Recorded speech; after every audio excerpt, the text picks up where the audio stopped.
Hello, everyone, and welcome to another episode of Breath Talks. And today it's an absolute honor to have Mariya Javed-Payne with me, who is a highly experienced psychotherapist, counselor, and has specialized in addiction, trauma, and more recently in somatic abolitionism, which I really can't wait to hear about, but that's probably another episode. And also she has a center for psychedelic therapies. So Mariya, thank you so much for joining us today. I wanted to talk to you specifically about the area of trauma because it often comes up in rebirthing sessions. And first of all, how did you get into this work? What called you into Yeah, it? yeah, thanks for having me. I got called into this work from my own healing path. I think that's happens with a lot of people who end up, going into the field and trying to assist others in their own healing journey. But I am a person in recovery, so I had my own story with very, very, dark addiction to substances, opioids, and cocaine and crack cocaine. And I was addicted from like age 13 up till 20. Mm-hmm. Um, so I did get sober early on in my life, but in that 8-year period, I probably lived like 5 or 6 lifetimes of very intense using. Yeah. And it was my own history with isolation and generational trauma, being an immigrant, moving from India to many different countries, but then immigrating to the United States when I was 6 years old. And so the cultural pieces of um, erasure and not feeling like I fit in with my family's Indian Muslim culture and my, you know, United States culture, like I was in no man's land all the time. And um, the the way that, we were raised in India is very different in the way that Mm-hmm. the United States works. So I have my own, traumas growing up as well, and then especially in addiction, that life is very dark. Yeah. And I went through a lot of very, very traumatic, abusive experiences, Mm-hmm. um, and a lot of trauma with the substances themselves. Yeah. And, a Absolutely. lot of health problems and other things as a consequence to my using. So that's what originally, I mean, I had to do my own recovery process and build up over time. You're 20 years old and you don't know how to tie your shoes, or even like how do you make ramen noodles and feed yourself. And Mm. I had finally made it to college after dropping out a couple of times, but finally when I made the decision to, stay sober and had some supports in place that just gave me a little bit of a thread to draw and grasp at. And my mentor at the time was like, you should go to school for counseling. So that Mm-hmm. I was doing my own healing journey as I was getting interested and learning about things in school. And then I stabilized a little bit more by the time it was time to, do an internship. And Yeah. I originally started in social work and then moved into addiction counseling because that was something that I could really understand and have compassion for and Yeah. speak to. Yeah. Yeah. Yeah. So, No, I totally agree with you. I mean, that's how I got on my path. But and I would often get lots of clients who mirrored what I'd been through, so I could really hold the space and be present for them, and they felt that, mm-hmm. Yeah. totally. So Yeah. trauma is something too that gravitates towards me, you Mm-hmm. know. and seeing someone else move through what they're going through and make changes is just amazing.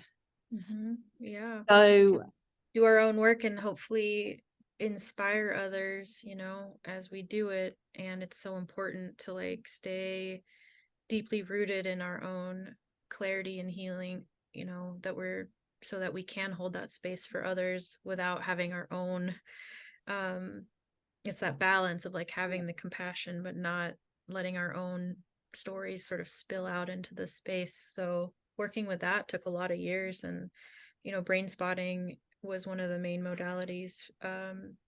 When I finally found brain spotting in 2017, I was like, what? Like, I just did 6 months of therapy in 1 hour, and I've been in therapy since I was like 14. So that was when the healing really accelerated. And I knew from the moment that I had that first session that it was going to be a big part of my life. I didn't know how. I was still in graduate school. So, but that and somatic modalities, breath work, all these things were a huge part of my healing. So what happens to a person, when they experience, whether it's acute, chronic trauma, even smaller traumas, what happens to them physically, mentally, emotionally? Yeah.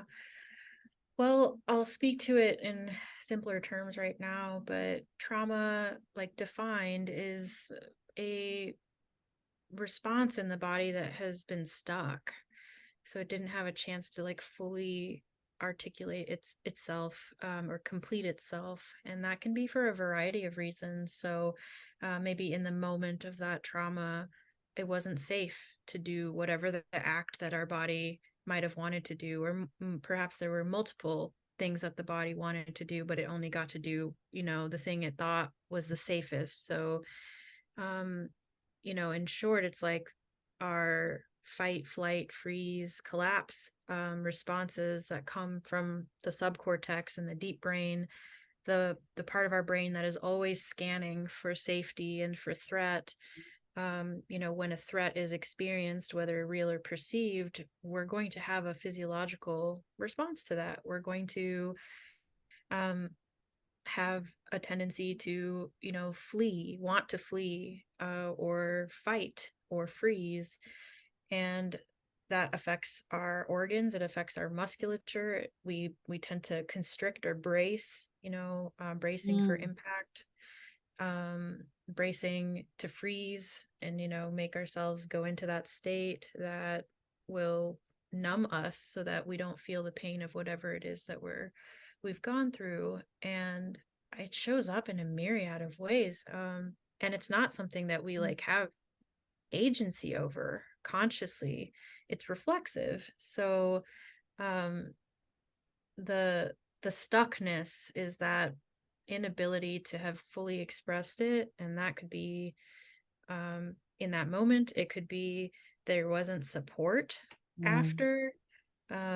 Culturally, I think that, at least here, I'll speak, for the United States, that um, it's not like socially acceptable to wail or cry or shake our bodies, to yell, to scream. Like there's a lot of overriding that happens, and a lot of needing to suppress and contain. And if we grew up in an environment where we didn't have the attuned, caring presence of other people to understand what has happened to us and to respond to how we're, showing up in the world after something very difficult has happened, or even minorly difficult, right? We don't ever get back to that place of regulation. So our brain has to tuck those things away, and we can dissociate and, even forget about the experience or the context of the experience. But the charge of that trauma still lives somewhere inside of us, and it can show up in anxiety, hypervigilance, depression, difficulty with attention. There's so much, attention deficit type syndromes happening. And then physical, like chronic pain, illnesses, autoimmune. Yeah. If we really go into the depths of understanding what's happening in trauma, you know, Yeah. the blood vessels, all these things we're constricting them. So there's just not that flow or that chi that's able to travel to our whole being. Exactly. And when I was 16, my father took custody of me and I moved from the UK to Australia. And people would ask me, "Oh, what was your childhood like in the UK?" And I'd be like, "I can't remember much." You know, I couldn't because I didn't want to, you Mm-hmm. know. So Yeah. yeah, exactly. Now, when I came to brain spotting, I was blown over by how where we look affects how we feel. And Mm-hmm. just by simply moving your eyes, you actually feel the processing happening in you.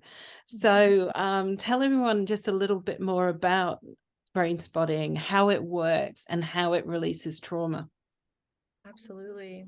Yeah, brain spotting is a somatic approach to therapy. So a lot of therapy that we're familiar with is talk therapy.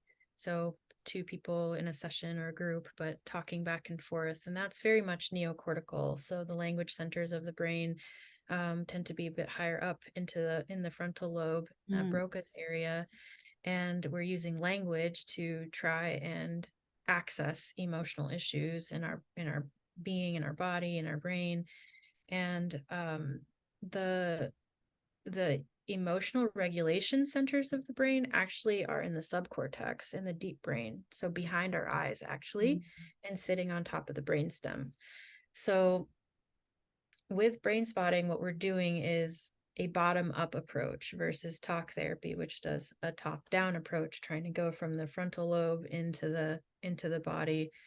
So in brain spotting, we first and foremost focus on attunement. It's the most powerful medicine there is, I think, hands yeah. down, anywhere we go.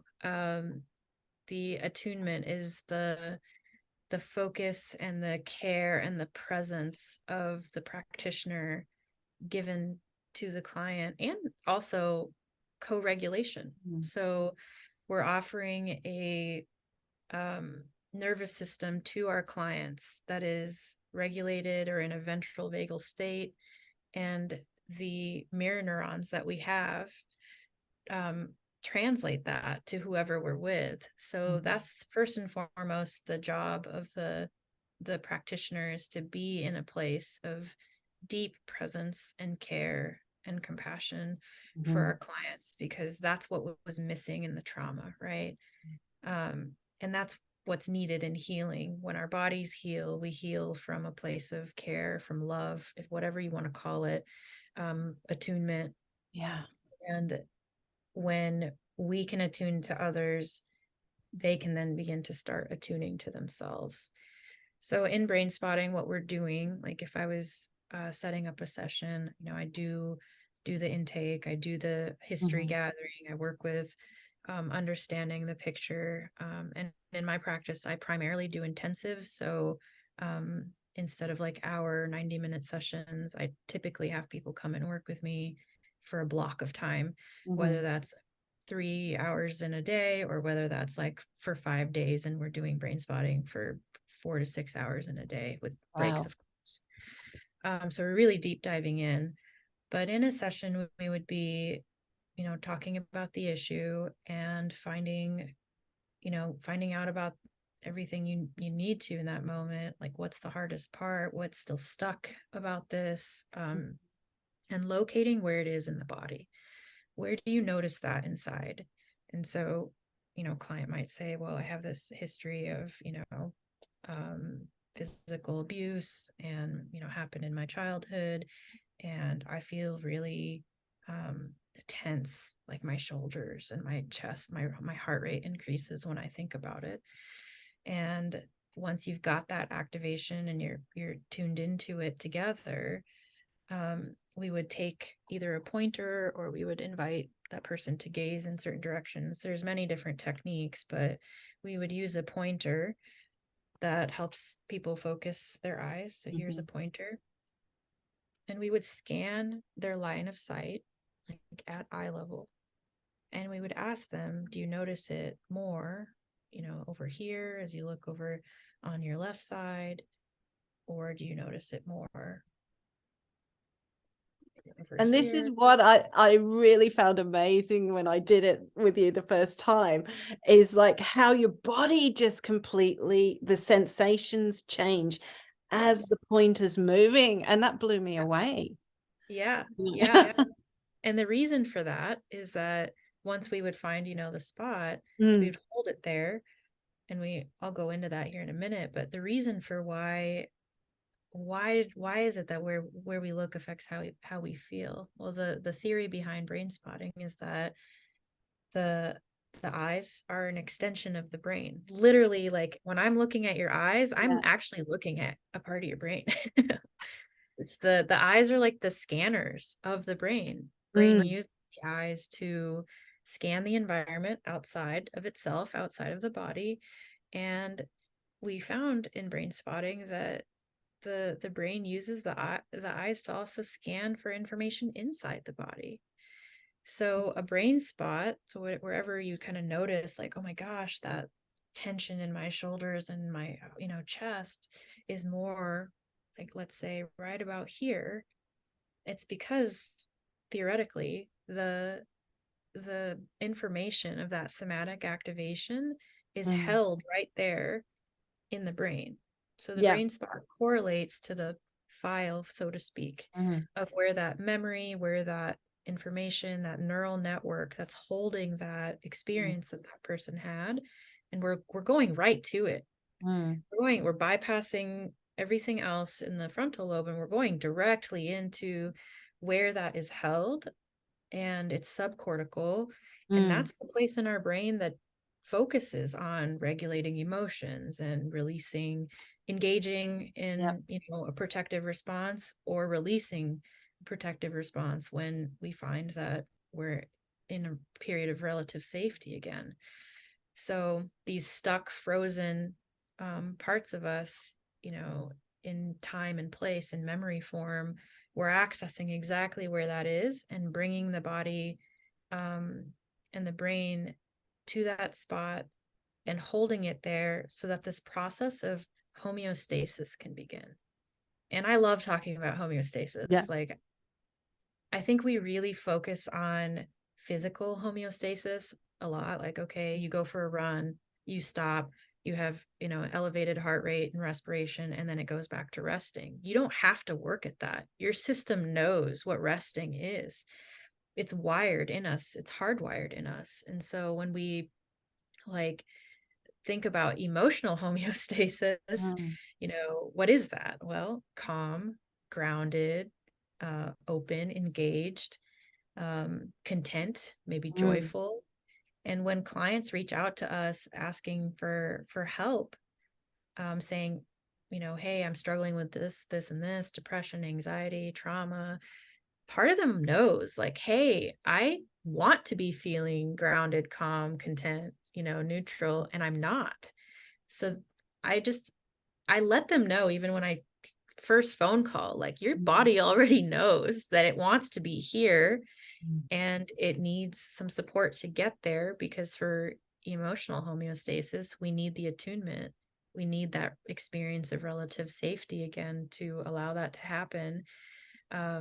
If, like with physical homeostasis, if you get a cut on your leg, your immune system, your brain's going to send healing to that space automatically. Now, if you have a really large cut on your leg, you might need to go to the doctor and get some help. So like therapy or breath work or other modalities are ways to offer that ability for the body to come back into homeostasis, but it knows how to do that if we give it what it needs.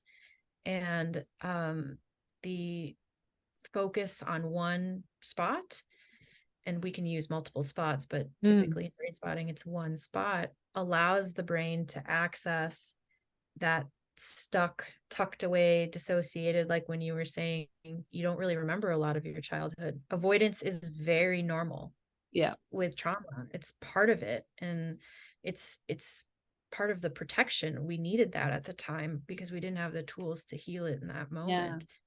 So we start to then orient. The brain uses that brain spot to orient to that memory or that neural network inside that's holding that. And its natural self-scanning healing capacity begins to activate. And people typically experience like waves of processing where it's like Yeah. really intense, and then they're, it's sympathetic, and then like their parasympathetic nervous system activates and it calms. We see people take some deeper breaths and regulate, and then more waves will come up. And so we do that until we can, until the session closes and we, debrief and tie it up. But it's very, very powerful. It's to the point. It's laser focused. Absolutely. And experiencing it for myself where, I could feel the tension in my body and looking at that spot, and it increased and it felt more intense and then dropped away. And I was calm. I was like, wow. And that only took a few minutes. Yeah. Yeah. It is really an incredible technique. Yeah, it's Yeah. fascinating. And I think, not every person will experience immediate, like complete release of something, especially Yeah. if it's something that's been stuck in them for a long time. But there are a lot of people that come in and do 1 or 2 sessions on an issue, and it's like, I just don't have that. I don't have that charge anymore. I don't Well, the feel that way trust is the key. And what you were saying about attunement and anymore. also limbic attunement, we're in synchrony when we're working Mhm. with a client, and you have to be able to trust the facilitator to go there. Yes. Yes. And being in uncertainty, that's Mhm. another core principle Yeah. of brain spotting is, how much of life do we spend trying to know everything, to control, to get ahead and figure it out? And, when we're doing work with trauma and like the infinite capacity of the brain, and you can't ever really know Mhm. for certain what a person is holding inside of them. Even if you Yeah. do a thorough intake or all of that, you're not going to know Yeah. every, even the client themselves won't know everything. Yeah. Yeah. We we really focus on this practice of uncertainty and Mm. learning how to be with, Yeah. just be with in all of it. And that attunement that we have, we focus both on attuning relationally, which is the partnership that you have with your client, and Mm. witnessing and empathy. And then we also, as brain spotters, focus on um, attunement neurobiologically, where we're Mm. focusing and attending to what's happening in the nervous system. What are the Mhm. cues that you're seeing? Is it the person tightening? Are they holding their breath? Similar to Yeah. breath work. Yeah.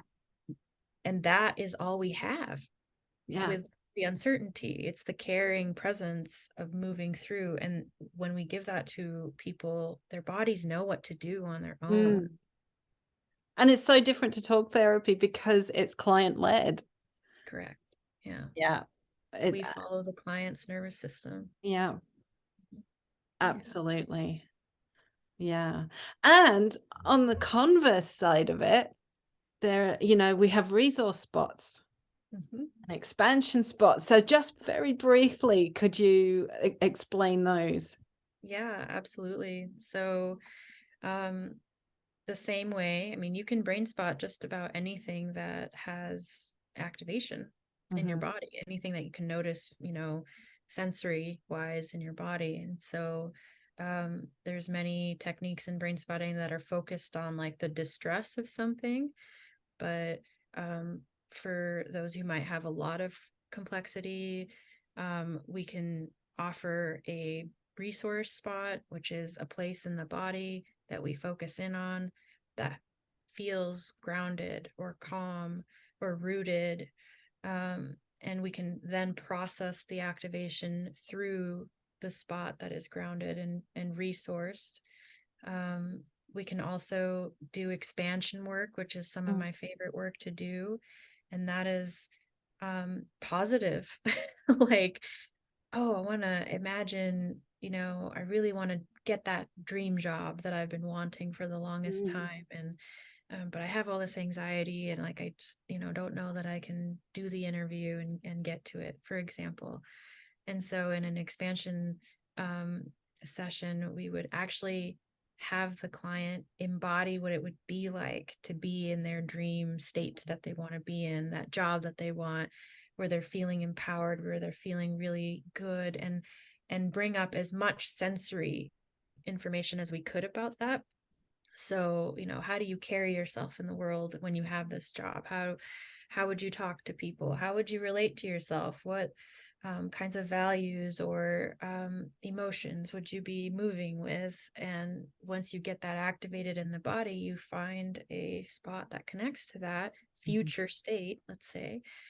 And instead of focusing on the things that are in the way, which will come up, oftentimes we just keep kind of moving the client towards the positive. And you sort of see people just sort of like follow that, all that other stuff just sort of falls away, and they get really rooted in that experience and make it alive inside of them. Excellent. I could talk about this for yeah, I know it is so fascinating.